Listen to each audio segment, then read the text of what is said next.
जय हिंद दोस्तों। तो दोस्तों कैसे हैं आप सभी लोग? उम्मीद करता हूं बहुत अच्छे होंगे। मैं वेद सिंह आपका स्वागत करता हूं बीपीएससी उत्कर्ष पर। दोस्तों आज का जो सेशन है वो बहुत ही खास होने वाला है, क्योंकि आज का जो सेशन है वो है आपका केशवन भारती बनाम केरल राज्य। दोस्तों केवल आप यही केस नहीं जानेंगे और इस केस से जुड़ी हुई सारी बातों को आज नहीं समझेंगे, बल्कि आप लोग और भी कई सारे केसेस हैं जो आज आप समझने का प्रयास करेंगे।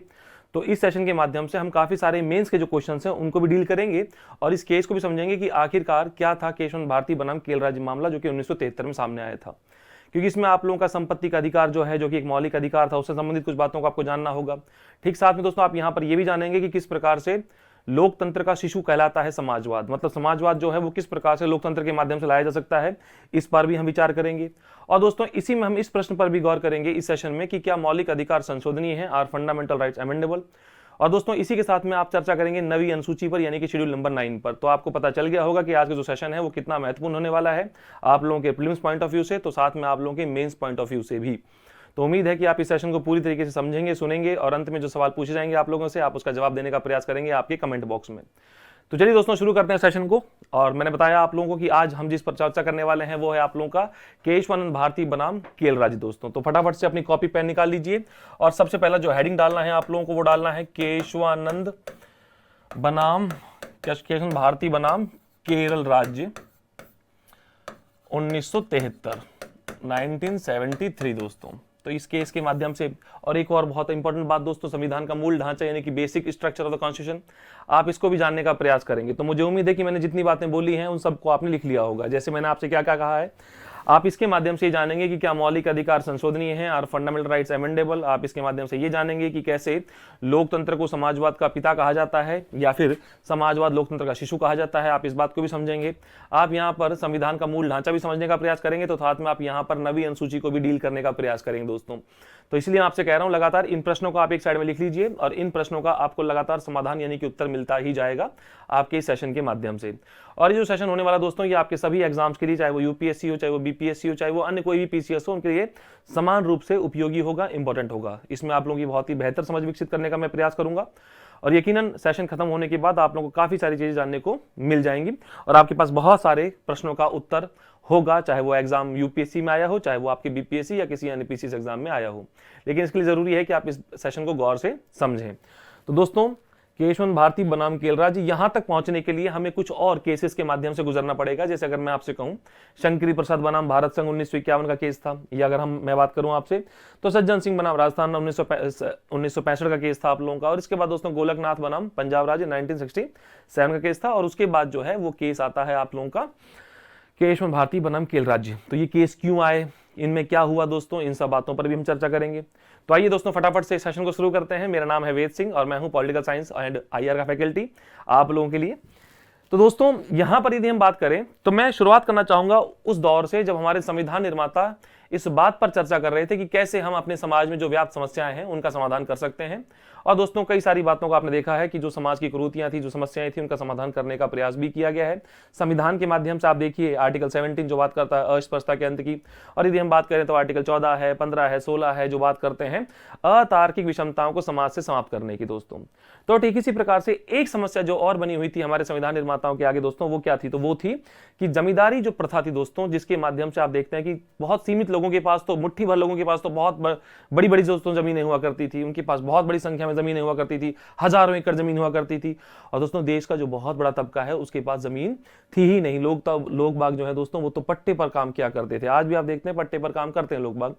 तो ऐसे में दोस्तों अगर हम बात करें सामाजिक न्याय की, अगर हम बात करें आर्थिक न्याय की, जो डीपीएसपी कहता भी है आपसे सामाजिक और आर्थिक न्याय की बात, तो उन उद्देश्यों की पूर्ति के लिए हमारे जो सरकार थी दोस्तों, जो पहले बनी 1951-52 में जब चुनाव होते हैं उसके बाद जब सरकार आती है, तो उसका सबसे पहला उद्देश्य यही था कि किस प्रकार से हम इस जमींदारी कानून को एक तरीके से हम इसको लैंड रिफॉर्म एक्ट लाया जाए, भूमि सुधार कानून लाया जाए, और किस प्रकार से हम सामाजिक न्याय के लिए कार्य कर सकें, किस प्रकार से हम आर्थिक न्याय को समाज के सभी वर्गों तक पहुंचा सकें। और दोस्तों आपको पता होना चाहिए कि जब न्याय की पूर्ति होगी, और न्याय का मतलब दोस्तों यहाँ पर क्या है, तो न्याय का मतलब ही होता है वितरण यानी कि डिस्ट्रीब्यूशन। तो जब न्याय की पूर्ति होगी तो समाज में स्वतंत्रता की बात आएगी, और जब स्वतंत्रता दोस्तों सभी को मिल जाएगी समाज में, तो स्वाभाविक तौर पर आपको समानता भी मिली जाएगी। क्योंकि ये तीनों ही चीजें क्या है दोस्तों, ये तीनों ही चीजें आप सब आपस में जुड़ी हुई हैं, पूरक हैं। अगर न्याय किया गया है, अगर आर्थिक न्याय है, अगर आर्थिक न्याय हुआ है इसका मतलब है कि आर्थिक स्वतंत्रता सभी को उपलब्ध हो गई है, और अगर स्वतंत्रता सभी को उपलब्ध हो गई दोस्तों तो इसका मतलब है कि समानता भी आ गई है, क्योंकि समानता का मतलब कुछ और नहीं, समानता का मतलब ही होता है सभी को स्वतंत्रता का उपलब्ध हो जाना। जैसे अगर मैं बात करूं, हम जब औपनिवेशिक काल में थे दोस्तों तो उस दौरान सबके पास वोट डालने का अधिकार नहीं था, वोट डालने की स्वतंत्रता नहीं थी, तो हम कह सकते हैं कि उस समय सबके पास समानता नहीं थी, हम सब समान नहीं थे। लेकिन आज दोस्तों हम सबके पास क्या है, वोट डालने की स्वतंत्रता है, हम सभी वोट डाल सकते हैं जो 18 वर्ष और उसके ऊपर के हैं। तो दोस्तों हम ये भी कह सकते हैं कि अब समानता भी हम सभी के पास है, वी ऑल आर इक्वल, हम सभी के पास वोटर आईडी है, हम सभी वोट डालने का अधिकार रखते हैं, तो समानता भी आ ही गई है। तो इसका मतलब है कि न्याय किया जाएगा तो स्वतंत्रता आएगी, स्वतंत्रता दोस्तों अगर आ गई है सभी के पास, इसका मतलब है सभी के पास समानता भी आ गई है। और अगर दोस्तों न्याय, स्वतंत्रता, समानता है तो इसका मतलब हो गया कि लोकतंत्र भी सही तरीके से काम कर रहा है, चाहे वो आर्थिक लोकतंत्र हो, चाहे वो सामाजिक लोकतंत्र हो, चाहे वो आपका राजनीतिक लोकतंत्र हो। हमें तीनों ही पक्षों में लोकतंत्र की जरूरत होती है, और हम तीनों ही जगह पर लोकतंत्र की पूर्ति के लिए हमारी सरकार लगातार प्रयासरत रहती है, प्रयास करती रहती है। और यही तीनों न्याय, यही तीनों दोस्तों अगर हम बात करें स्वतंत्रता, यही तीनों समानता, यही अल्टीमेटली हमारी सरकार के उद्देश्य हैं अचीव करना। और इसी की प्राप्ति के लिए भूमि सुधार कानून दोस्तों लाए गए शुरुआत में। और भूमि सुधार कानूनों के माध्यम से क्या किया दोस्तों, भूमि सुधार कानूनों के माध्यम से यह किया गया कि जो बड़ी बड़ी जो भूमियां थी उनकी कुछ सीमाएं निर्धारित कर दी गई। मैंने जो आपसे कहा लैंड रिफॉर्म एक्ट आया, या अगर हम कहें भूमि सुधार कानून, तो ऐसे में दोस्तों इसके माध्यम से क्या किया गया, भूमि की एक निश्चित सीमा तय कर दी गई कि भाई अगर इससे ज्यादा भूमि रहेगी तो सरकार उसका अधिग्रहण कर देगी, सरकार उसे एक्वायर कर लेगी। तो ये बातें हुई दोस्तों। अब ऐसे में दोस्तों अगर हम बात कर रहे हैं भूमि की, अगर हम बात करें भूमि के अधिग्रहण की, तो दोस्तों भूमि क्या है, भूमि किसी की क्या होगी, तो भूमि किसी की संपत्ति होगी। और मेरे प्यारे दोस्तों अगर हम बात करें संपत्ति की, प्रॉपर्टी की, तो संपत्ति का अधिकार पहले क्या हुआ करता था, तो दोस्तों संपत्ति का अधिकार पहले हुआ करता था मौलिक अधिकार यानी कि फंडामेंटल राइट्स। और दोस्तों मैं यहीं पर आपको एक बात और याद दिला दूं कि मौलिक अधिकार जो हैं इसके लिए हमारे पास एक आर्टिकल 13 है। जब आप पढ़ेंगे मौलिक अधिकारों का अध्याय, उसका भाग जब पढ़ेंगे आप, जब पार्ट पढ़ेंगे part 3 of the Indian constitution, उसमें दोस्तों मौलिक अधिकार दिए गए हैं और उसका एक आर्टिकल 13 है जो बात करता है अन्य विधियों से मूल अधिकारों का संरक्षण यानी कि protection of fundamental rights from other laws. जो मौलिक अधिकारों के संरक्षण की बात करता है संविधान पूर्व विधियों से और संविधान पश्चात विधियों से। और उसमें यह भी बताया गया है कि विधियों में क्या क्या शामिल होगा, यानी कि विधियों में क्या क्या शामिल माना जाएगा, जो कि आर्टिकल 13 क्लॉज 3 में बताया गया है। तो मेरे प्यारे दोस्तों मैंने आपसे कहा कि भूमि सुधार सरकार के द्वारा लाया गया, और क्यों लाया गया, तो मैंने आपसे कहा सामाजिक न्याय की पूर्ति के लिए, आर्थिक न्याय की पूर्ति के लिए, जो कि बहुत जरूरी है दोस्तों समाज में समानता स्थापित करने के लिए। तो यहां पर भूमि जो है, भूमि क्या है, अब भूमि को एक तरीके से अधिकृत किया गया सरकार के द्वारा। और भूमि क्या है दोस्तों, तो भूमि किसी की संपत्ति है। और मैं आपसे कह रहा हूं कि संपत्ति का अधिकार पहले मौलिक अधिकार था दोस्तों, और मौलिक अधिकार को सीमित या उसका हनन नहीं किया जा सकता, ऐसा आर्टिकल 13 में बताया गया है। आर्टिकल 13 क्लॉज 1 कहता है कि संविधान पूर्व विधियां होंगी तो वे भी संविधान के भाग 3 से असंगत नहीं हो सकती, यदि असंगत होंगी तो वे उस मात्रा तक शून्य हो जाएंगी जिस मात्रा तक वे उससे असंगत होंगी। ठीक इसी प्रकार से आर्टिकल 13 क्लॉज 2 है जो कहता है कि राज्य यदि संविधान के लागू होने के पश्चात राज्य ऐसी कोई विधि बनाता है जो कि संविधान के भाग 3 अर्थात मौलिक अधिकारों से असंगत है, और वो भी दोस्तों उस मात्रा तक शून्य हो जाएगी यदि वो असंगत होगी, वो विधि राज्य द्वारा बनाई गई, जिस मात्रा तक वो मौलिक अधिकारों के साथ में असंगत होगी या उनका हनन करती होगी। और दोस्तों आर्टिकल 13 क्लॉज 3 विधियों के बारे में बताता है, जिसमें सब कुछ शामिल कर दिया गया है कि विधियों में सब कुछ शामिल माना जाएगा।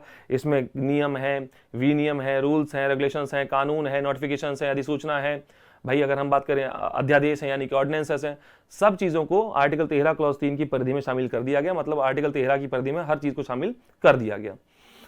तो दोस्तों यहां तो सरकार ने क्या किया है, भूमि सुधार कानून लेकर आई है, लैंड रिफॉर्म एक्ट लेकर आई है, और लैंड रिफॉर्म एक्ट के माध्यम से मैंने आपसे कहा भूमि को सीमित करने की बात की गई है, और सीमित करना मतलब मौलिक अधिकारों को सीमित करना दोस्तों।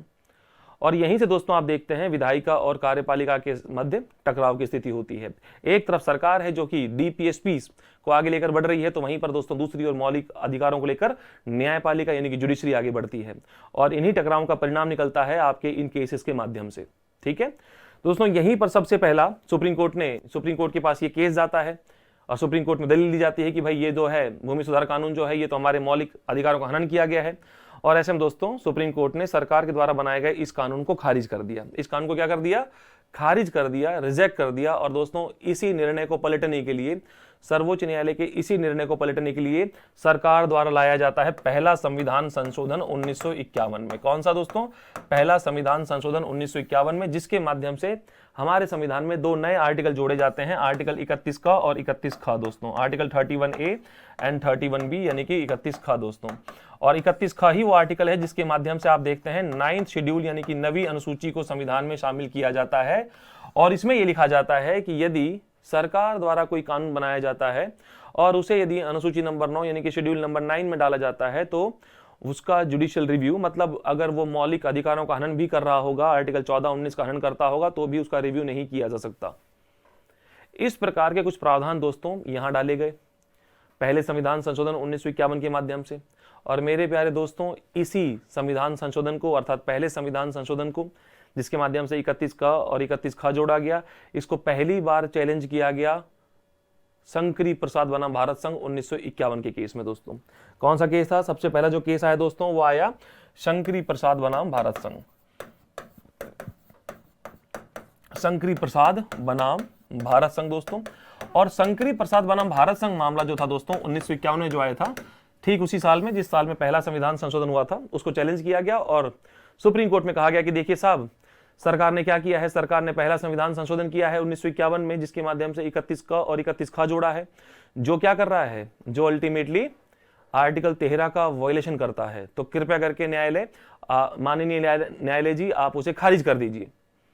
सुप्रीम कोर्ट ने दोस्तों यहां पर निर्णय यह दिया कि सरकार द्वारा जो पहला संविधान संशोधन किया गया था और जिसके माध्यम से 31 का और 31 खा जोड़ा गया था, वो वैध है। वो क्या है दोस्तों? वो वैध है, उसे कोई दिक्कत नहीं है, वो संवैधानिक है, वो कॉन्स्टिट्यूशनल है, कोई समस्या नहीं है, उसे खारिज नहीं किया जाएगा। और कारण यहां पर कारण ये दिया दोस्तों कि जो पहला संविधान संशोधन 1951 में किया गया है वो इसके माध्यम से किया गया है, वो आर्टिकल 368 के माध्यम से किया गया है। और दोस्तों आर्टिकल 368 जो है वो आर्टिकल 13 में बताई गई विधियों में शामिल नहीं है। सर्वोच्च न्यायालय का यह तर्क दिया, सर्वोच्च न्यायालय द्वारा यह तर्क दिया गया कि आर्टिकल 368 जो है वो आर्टिकल 13 की विधियों में बताई गई विधियों में नहीं शामिल है और इसीलिए ये मौलिक अधिकारों में भी संशोधन कर सकता है। ठीक है साहब, ये बात स्पष्ट हो गई कि आर्टिकल 368 जो है वो आर्टिकल 13 क्लॉज 3 की परिधि में शामिल नहीं है। इसका मतलब यह है कि वो मौलिक अधिकारों का यानी कि भाग 3 में दिए गए अधिकारों का उनको सीमित कर सकता है। ठीक है।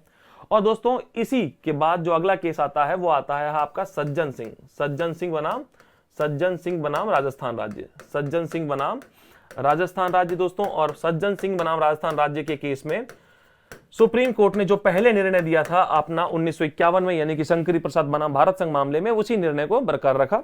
और यहां पर सुप्रीम कोर्ट ने यही बात कही कि वही आर्टिकल 368 जो है वो एक विशेष विधि है, वो एक स्पेशल लॉ है और अगर उसके माध्यम से मौलिक अधिकारों को सीमित किया जाता है तो इसमें कोई भी समस्या नहीं है। इसका मतलब यह है कि आर्टिकल 368 आर्टिकल 13 की परिधि में नहीं आता है और आर्टिकल 13 की परिधि में नहीं आता है, इसका मतलब ये मौलिक अधिकारों को से असंगत हो सकता है, उनको सीमित कर सकता है, जो कि किया भी गया पहले संविधान संशोधन के द्वारा। तो यही किया गया है, 31 का और 31 खा जो जोड़ा गया था उसके माध्यम से तो यही प्रयास किया गया था। उसी बात को सुप्रीम कोर्ट ने 1965 तक दोस्तों कंटिन्यू रखा, चाहे वो शंकरी प्रसाद वाला मामला हो, चाहे वो सज्जन सिंह का मामला हो। लेकिन दोस्तों इन दोनों ही निर्णयों को सर्वोच्च न्यायालय ने आगे चलकर अपने एक और वाद के माध्यम से पलट दिया दोस्तों। और ये जो अगला मामला था दोस्तों ये था गोलकनाथ बनाम पंजाब राज्य। दोस्तों अगला जो मामला था ये कौन सा था? ये था आपका गोलकनाथ बनाम पंजाब राज्य दोस्तों। और गोलकनाथ बनाम पंजाब राज्य 1967 के केस में दोस्तों सुप्रीम कोर्ट ने अपने पहले के दोनों निर्णयों को, जो उसने शंकरी प्रसाद बनाम भारत संघ और सज्जन सिंह बनाम राजस्थान राज्य में दिए थे, उन निर्णयों को पलटते हुए यहां पर कहा कि आर्टिकल 368 कोई स्पेशल लॉ नहीं है, कोई वो विशेष विधि नहीं है, कोई स्पेशल लॉ नहीं है, वो भी आर्टिकल 13 क्लॉज 3 की परिधि में बताई गई विधियों में ही शामिल है। और अगर आर्टिकल 368 भी आर्टिकल 13 की परिधि में शामिल है, इसका मतलब यह है कि आर्टिकल 368 भी मौलिक अधिकारों को सीमित या उससे असंगत नहीं हो सकती। सारा मामला किसका चल रहा है? सारा मामला दोस्तों यहां पर मौलिक अधिकारों का और आर्टिकल 368 का चल रहा है। आर्टिकल 13 ने साफ साफ बता दिया है कि भाई संविधान पूर्व कोई विधि होगी वो भी मौलिक अधिकारों से असंगत नहीं हो सकती, यदि होगी तो शून्य हो जाएगी या खारिज हो जाएगी उस मात्रा तक जिस मात्रा तक वो असंगत होगी। आर्टिकल 13 क्लॉज 2 भी दोस्तों यही कहता है कि अगर भाई संविधान के लागू होने के पश्चात राज्य द्वारा कोई विधि बनाई जाती है तो वो भी असंगत नहीं हो सकती मौलिक अधिकारों से। यदि वो भी असंगत होगी तो भी खारिज हो जाएगी, शून्य हो जाएगी। और आर्टिकल 13 क्लॉज 3 में तो बता ही दिया गया है कि विधियां होंगी क्या क्या, what will be the loss. और सारी लड़ाई दोस्तों उसी आर्टिकल की है, चाहे वो शंकर प्रसाद की बात करें, चाहे हम सज्जन सिंह की बात करें, और चाहे दोस्तों गोलकनाथ की मामले की बात करें। मामला ये बन रहा है दोस्तों कि आर्टिकल 368 जिसके माध्यम से पहला संविधान संशोधन किया गया, आपने देखा कि मौलिक अधिकारों को सीमित करने की बात करी गई। आर्टिकल 14, 19 का अगर हनन भी होता है तब भी उसे खारिज नहीं किया जाएगा, इस प्रकार की बात की जा रही है। यानी कि मौलिक अधिकारों को सीमित करने की बात की जा रही है। तो मेरे प्यारे दोस्तों सवाल तो 368 पर ही था कि क्या ये ऐसा है कि ये क्या मौलिक अधिकारों को सीमित कर सकता है, क्या ये आर्टिकल 13 में शामिल है या नहीं है। तो पहली बार 1951 के शंकर प्रसाद में सुप्रीम कोर्ट ने क्या कहा, नहीं है शामिल।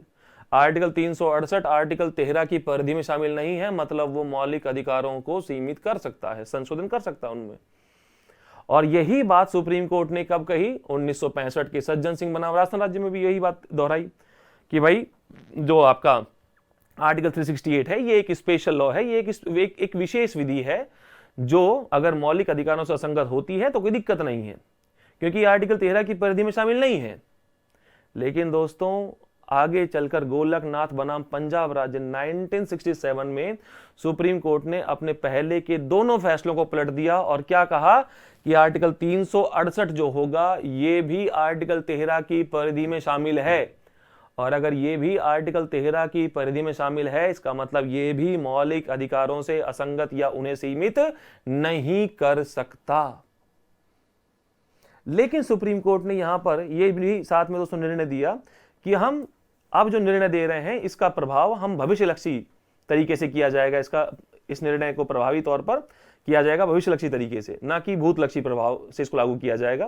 क्योंकि दोस्तों भूतलक्षी रेट्रोस्पेक्टिव तरीके से अगर लागू किया जाएगा तो आपने देखा दोस्तों 1950 से लेकर 1967 तक कितनी सारी विधियां बनाई गई हैं। अब उनमें छेड़छाड़ की जाए, उनको खारिज किया जाए या फिर उससे काफी सारी समस्याएं हो सकती थी। तो सुप्रीम कोर्ट ने यहां यह भी कहा कि जो फैसला किया जा रहा है आज हम जो दे रहे हैं गोलकनाथ मामले में, इसका प्रभाव भूतलक्षी तरीके से लागू किया जाएगा, भविष्यलक्षी तरीके से शुरू किया जाएगा, प्रोस्पेक्टिव तरीके से लागू किया जाएगा, ना कि रेट्रोस्पेक्टिव या फिर भूतलक्षी प्रभाव से लागू किया जाएगा। ये दोस्तों बात आई किसमें, गोलकनाथ बनाम पंजाब राज्य में। लेकिन दोस्तों यहां पर सामने थी इस समय इंदिरा गांधी जी की सरकार।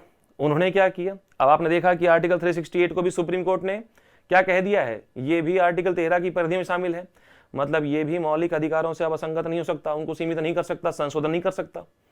दोस्तों इंदिरा जी ने क्या किया, इंदिरा जी ने सर्वोच्च न्यायालय के इस निर्णय के प्रभाव को खत्म करने के लिए 24वां संविधान संशोधन किया। कौन सा, 24वां संविधान संशोधन किया 1971 में। और दोस्तों इसके माध्यम से हमारे संविधान में दो नए आर्टिकल डाले, एक डाला आर्टिकल 13 क्लॉज 4 और एक डाला आर्टिकल 368 क्लॉज 3 यानी कि 368 क्लॉज 3।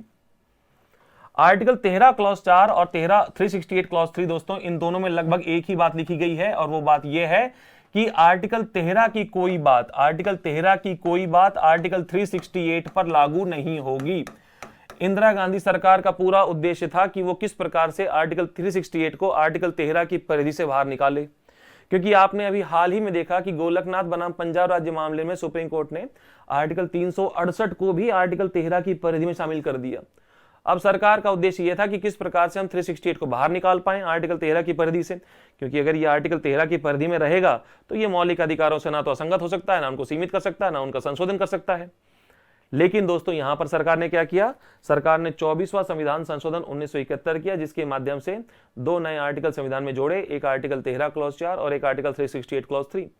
13 क्लॉज 4 और 368 क्लॉज 3 में सेम बात आई दोस्तों, और बात यह थी कि आर्टिकल 13 की कोई बात आर्टिकल 368 पर लागू नहीं होगी। तो दोस्तों जो सिमरन यहां खुली छोड़ दी गई थी, जो सिमरन पहले खुली थी, आर्टिकल 368 मान लीजिए सिमरन है, तो सुप्रीम कोर्ट ने 1951 में क्या कहा, जा सिमरन जी ले अपनी जिंदगी, मतलब मौलिक अधिकारों को संशोधित करना है कर ले, उनमें भाई अमेंडमेंट करना है कर ले, उनमें संशोधन करना है कर ले। और यही बात सुप्रीम कोर्ट ने 1965 के सज्जन सिंह मामले में कही, जा सिमरन जी ले अपनी जिंदगी। लेकिन दोस्तों 1967 में सिमरन को पकड़ लिया था सुप्रीम कोर्ट ने और कहा कि सिमरन भी आर्टिकल 368 में जो सिमरन है 368 जो आर्टिकल है वो भी आर्टिकल 13 में शामिल है।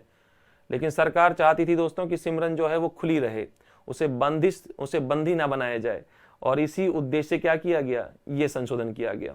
ठीक है, ये संशोधन कौन सा किया गया, तो आपका 24 संविधान संशोधन 1971 में किया गया, और दोस्तों फिर से सिमरन को खुला छोड़ दिया गया, और सिमरन इज इक्वल्स टू आर्टिकल 368।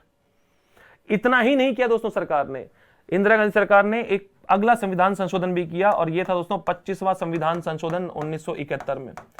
और दोस्तों 25वें संविधान संशोधन 1971 के माध्यम से पुनः सामाजिक न्याय की प्राप्ति के लिए, आर्थिक न्याय के उद्देश्यों की प्राप्ति के लिए सरकार ने क्या किया, सरकार ने एक नया आर्टिकल जोड़ा संविधान में, आर्टिकल 31 क्लॉज सी यानी कि 31 ग, और इसके माध्यम से यह लिखा कि अगर सरकार आर्टिकल 39 क्लॉज बी और 39 क्लॉज सी यानी कि 39 ख और ग को लागू करने के लिए, और ये दोनों क्या है दोस्तों, ये दोनों डीपीएसपी हैं, ये दोनों क्या है, डीपीएसपी हैं, ये दोनों ही राज्य के नीति निर्देशक तत्व हैं जो राज्य के लोक कल्याणकारी होने की घोषणा करते हैं। डीपीएसपी वो भाग है जो भारत राज्य को कल्याणकारी राज्य के रूप में घोषित करता है।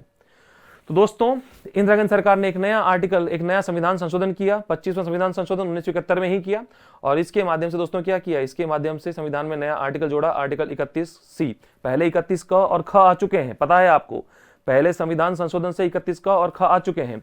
31 ग जो है दोस्तों 31 सी जो है वो आया था 25th संविधान संशोधन 1971 के माध्यम से, और दोस्तों इसके माध्यम से क्या किया गया, इसके माध्यम से ये कहा गया कि अगर सरकार 39 क्लॉज बी और 39 क्लॉज सी को लागू करने के लिए कोई कानून बनाती है तो उन कानूनों को इस आधार पर खारिज नहीं किया जाएगा कि वो आर्टिकल 14, 19 और 31 का हनन करते हैं या इनका वायलेशन करते हैं। और आर्टिकल 14, 19, 31 कहां है दोस्तों, मौलिक अधिकार है। ये सब क्या है, ये सब मौलिक अधिकार है, ये सब तो आपके फंडामेंटल राइट्स हैं। तो मैंने आपसे 3-4 प्रश्न पहले ही लिखवा दिए थे, याद कीजिए, मैंने आपसे कुछ प्रश्न पहले लिखवाए थे। नवी अनुसूची का जिक्र मैंने किया था, संविधान का मूल ढांचे का जिक्र मैंने किया होगा, और मैंने एक प्रश्न ये लिखवाया होगा, क्या मौलिक अधिकार संशोधनीय है, उसी पर आप पूरा विचार विमर्श कर रहे हैं। और एक जो प्रश्न आपने लिखा होगा दोस्तों, ये लिखा होगा कि समाजवाद लोकतंत्र का शिशु है। और दोस्तों आप ये देख पा रहे होंगे कि किस प्रकार से लोकतंत्र के माध्यम से समाजवाद को लाने का प्रयास किया जा रहा है। ये कुछ और नहीं, ये सब समाजवादी तत्व हैं जिनकी आप बात करेंगे यहाँ पर। 39 क्लॉज बी बात करता है संसाधनों का समाज में समान वितरण, equal distribution of resources in society. Article 39 clause C जो है दोस्तों ये बात करता है धन के केंद्रीकरण का निषेध, यानी कि prohibition the centralisation of money. ये सब समाजवादी तत्व है दोस्तों, और इन्हीं के उद्देश्यों की पूर्ति के लिए सरकार द्वारा कार्य किया जा रहा है, और सरकार लोकतांत्रिक है। तो आप ये बात देख रहे हैं लगातार, आप इन सभी सवालों के उत्तर साथ में देखते चल रहे हैं कि किस प्रकार से लोकतंत्र समाजवाद का पिता है या समाजवाद लोकतंत्र का शिशु है।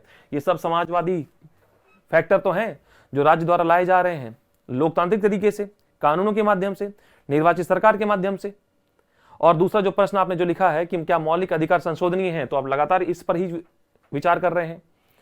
तो दोस्तों मैंने आपसे कहा कि गोलकनाथ मामले में सुप्रीम कोर्ट ने आर्टिकल 368 को क्या कहा कि ये भी आर्टिकल 13 की परिधि में शामिल है, और चूंकि आर्टिकल 13 की परिधि में शामिल है तो ये भी मौलिक अधिकारों को सीमित या उनका हनन नहीं कर सकता, संशोधन नहीं कर सकता। लेकिन दोस्तों सरकार ने क्या किया, 24वें संविधान संशोधन के माध्यम से इसे बाहर निकाल दिया। आर्टिकल 368 को आर्टिकल 13 की परिधि से बाहर निकाल दिया, 13 क्लॉज 4 और 368 क्लॉज 3 को जोड़कर। और एक और संविधान संशोधन 25वां संविधान संशोधन 1971 में किया, जिसके माध्यम से एक नया आर्टिकल जोड़ा, जिसका जो है आपका आर्टिकल 31 क्लॉज सी 31 ग। और इसमें क्या कहा गया है कि अगर सरकार जो है वो 39 ख और ग 39 बी और सी की पूर्ति के लिए, इस उद्देश्य की प्राप्ति के लिए कोई कानून बनाती है तो उसे इस आधार पर खारिज नहीं किया जाएगा कि वो इन मौलिक अधिकारों का हनन करती है या सीमित करती है। तो दोस्तों लगातार आप देख रहे हैं कि सुप्रीम कोर्ट द्वारा तो आर्टिकल 368 को 13 में शामिल कर दिया गया था, लेकिन सरकार ने पुनः उसको बाहर कर दिया। और दोस्तों अब इस समय तक आते आते आप देखिए ये वही दौर था जब 1970s में केरल राज्य द्वारा भी एक भूमि सुधार कानून बनाया गया अपने केरल राज्य के लिए। और वहां पर भी दोस्तों जो भूमि सुधार कानून लाया गया उसमें एक प्रावधान ये भी किया गया, जो धार्मिक मठ होंगे अगर उनकी भूमि भी एक सीमा से अधिक होगी तो उनका भी सरकार द्वारा अधिग्रहण किया जाएगा। और दोस्तों उसी मठ में एक मठ था जिसमें मठाधीश थे केशवचंद्र भारती साहब। और मठ की भूमि अगर हम बात करें फिर से तो भूमि क्या है, भूमि संपत्ति है, और संपत्ति का मामला दोस्तों लगातार पहले से चला आ रहा है। ये वही तो मामला है, उसी का तो विस्तार हम कर रहे हैं तब से। और ठीक इसी प्रकार का मामला एक केरल राज्य में आपने देखा, और उसी मामले को आप जानते हैं केशवानंद भारती बनाम केरल राज्य के माध्यम से। अब दोस्तों ये सारे प्रश्न जो थे ये सुप्रीम कोर्ट के समक्ष लाए गए। और लाए कब गए दोस्तों? तो ये लाए गए अगला जो आपका वाद आएगा इसमें, और ये मामला था दोस्तों आपका केशवानंद भारती बनाम केरल राज्य। जो मामला पहले से चल रहा था वो सभी, और जो दोस्तों केरल में जो हुआ, जो इन भूमि के जो मठ थे, इन मठों की जो भूमि का अधिग्रहण किया गया, और भूमि दोस्तों फिर से संपत्ति है, और संपत्ति का अधिकार मौलिक अधिकार है, यानी कि सरकार द्वारा मौलिक अधिकार का हनन किया गया। तो ये भी सुप्रीम कोर्ट के पास पहुंच गया ये केस, और जो पहले से केस चले आ रहे हैं वो तो चल ही रहे हैं। तो दोस्तों अब तक सुप्रीम कोर्ट ये बात समझ चुका था कि अगर मैं कुछ कहूंगा तो सरकार फिर संशोधन कर देगी, जैसे कि आपने पीछे देखा दोस्तों, यहां से सुप्रीम कोर्ट ने कुछ कहा, वहां से सरकार ने संशोधन किया। तो यही वो समय था दोस्तों, यही वो केस था, यही वो मील का पत्थर साबित हुआ जिसमें सुप्रीम कोर्ट ने एक ऐसे सिद्धांत का प्रतिपादन किया जिसने न केवल भारतीय न्यायपालिका को मजबूती दी, अपितु इस लोकतंत्र को भी सशक्त बनाया। और उसी सिद्धांत का दोस्तों नाम क्या है? उसी सिद्धांत का नाम है संविधान का मूल ढांचा। क्या है दोस्तों? तो इसी का नाम है संविधान का मूल ढांचा, संविधान का मूल ढांचा या फिर basic structure of the constitution. संविधान का मूल ढांचा या फिर basic structure of the constitution. Supreme court ने कहा कि ठीक है, यहां भी चैलेंज दिया गया, और चैलेंज क्या था कि साहब देखिए, वो सरकार द्वारा जो 24वां संविधान संशोधन किया गया है, सरकार द्वारा ये जो 24वां संविधान संशोधन किया गया है, सरकार द्वारा जो 25वां संविधान संशोधन किया गया है, ये देखिए ये अवैध घोषित कीजिए इसको। इसमें आप देखिए क्या किया गया है, इसमें मौलिक अधिकारों को सीमित करने की बात की गई है, उनको संशोधित करने की बात की गई है, तो मालिक आप इसे खारिज कर दीजिए। अब सुप्रीम कोर्ट दोस्तों जानता था कि अब मैं फिर खारिज करूंगा, फिर सरकार संशोधन कर देगी, जो कि करते आई रही तब से। लेकिन आप इस बात का ध्यान रखें दोस्तों बहुत गौर से कि दो तरफा मामला चल रहा है। एक तरफ मौलिक अधिकारों को प्रायोरिटी दी जा रही है, एक तरफ डीपीएसपी को प्रायोरिटी दी जा रही है। तो यहां पर सामाजिक आर्थिक न्याय की उद्देश्यों की पूर्ति के लिए काम किया जा रहा है, वहां पर राजनीतिक न्याय के उद्देश्यों की पूर्ति के लिए काम किया जा रहा है। तो दोनों लड़ आपकी भलाई के लिए रहे हैं।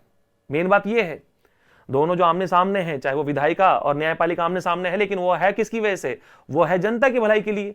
डीपीएसपी की भी दोस्तों, डीपीएसपी भी हमारी भलाई के लिए है, और मौलिक अधिकार भी भलाई के लिए हमारे। जहां मौलिक अधिकार बात करता है व्यक्ति के सर्वांगीण विकास की, दोस्तों वहीं पर डीपीएसपी बात करता है राज्य के कल्याणकारी होने की। तो दोनों आपस में अगर सामने टकरा रहे हैं तो भी आपके लिए, हमारे लिए टकरा रहे हैं दोस्तों। ये बहुत अच्छी बात है दोस्तों। अब यहां पर दोस्तों आपको देखने को मिलेगा कि सुप्रीम कोर्ट के सामने केशवानंद भारती मामले में यही सब बातें उठी कि साहब 24वां संविधान संशोधन खारिज कर दीजिए, 25वां संविधान संशोधन खारिज कर दीजिए, क्योंकि ये तो देखिए मौलिक अधिकारों को सीमित करने की बात करते हैं, और साफ साफ बात कही गई है। लेकिन मैंने आपसे कहा सुप्रीम कोर्ट ये बात समझ चुका था कि भाई अगर मैं कुछ करूंगा, अब यहां से मैंने कुछ कहा, वो फिर से संशोधन कर देंगे और फिर से नया कानून लेकर आ जाएंगे, कोई संविधान में संशोधन कर देंगे। और इसीलिए दोस्तों इस बार सुप्रीम कोर्ट ने कहा कि देखो भैया, संविधान का मूल ढांचे के खिलाफ कोई काम नहीं करोगे आप। एक ऐसा सिद्धांत दोस्तों, जो मैंने अभी आप लोगों से कहा कि न्यायपालिका को तो सशक्त बनाया ही बनाया दोस्तों, न्यायपालिका की स्वतंत्रता को तो सुनिश्चित करने में इस सिद्धांत का काफी योगदान है ही है। लेकिन दोस्तों मैंने कहा लोकतंत्र को सशक्त बनाने में भी काफी योगदान है इसका, और इसलिए इसको मील का पत्थर माना जाता है।